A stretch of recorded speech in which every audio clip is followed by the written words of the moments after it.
Hey, this is Joel, and this is a review that is very overdue. I should have made this 3 years ago, about 3.5 years ago to be precise. So I got these shoes back in 2012, and I forgot to review them. I was looking down through my old videos yesterday, or earlier today, I don't know, I lost track of time.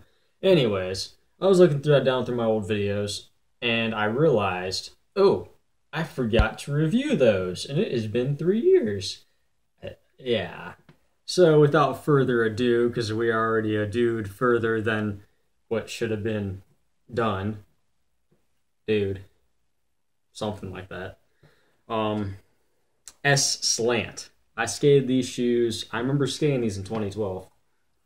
I skated these. I don't know if I can still bring up footage of me skating them, but I'll put some links in the description from videos when I did skate them in those videos. But anyways, this shoe, okay, which one should I hold for this review? Right or left? Okay, well, the only difference between the two, I skate a lot of switch, as you can tell with these. I am regular footed, but the left shoe, this is the only problem, really.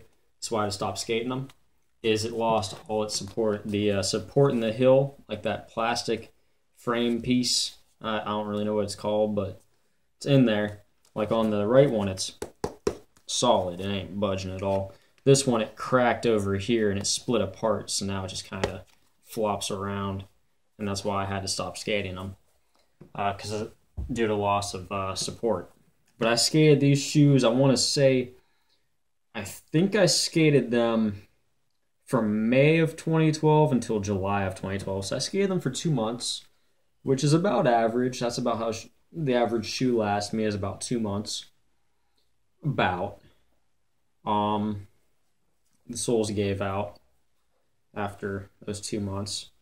But it's got it's like a thin, medium padded tongue. It's enough padding. It's not super thick, but it's also not really thin. It gives a little bit of protection if your board comes down on top of your foot. It gives a little bit. The toe's pretty thin. There's not a whole lot of toe padding. But it's not too bad with that nubuck up. The nubuck is kind of has like its own padding to it in a way, so it's not too bad. The collar is like a thin, medium padded collar. And the insole, I think it had like a footbed level 0 insole in it. I don't know if it's removable or not. I might try to remove it. No, I don't think it's removable. With these, surprisingly, I don't think I got heel bruise with these until like after a month or so of skating them, after I wore down the insole, something like that. And then I put some insoles in them. I forget what I put in them, but I had something in them to help. Durability-wise, yeah, they lasted me 2 months. They were all right, about average. They're really comfortable. They do run a little small, so I'd say go like a half size bigger than what you usually get if you were to get a pair of the slants. And I did see S on Instagram yesterday. They posted, list the shoes that you want us to reissue. So, well, I commented. I said the Square One mids. That's the main one I want them to reissue. I want a pair of Square One mids real bad. I forget what other ones I said. I think I did mention the slants, because they were a pretty good shoe.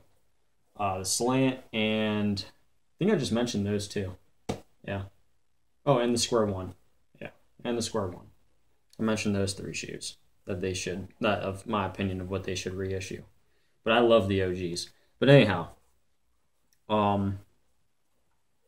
this shoe, though, board feel wise, it had a lot of board feel. It was real flexible. It was just a good shoe in general. You know, with S, they've always been making good products.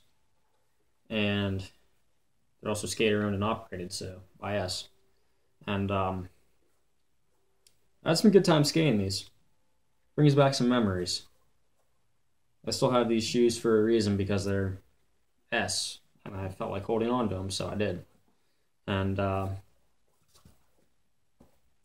say solid shoe overall. I mean, it's not the perfect shoe, but it's a solid shoe.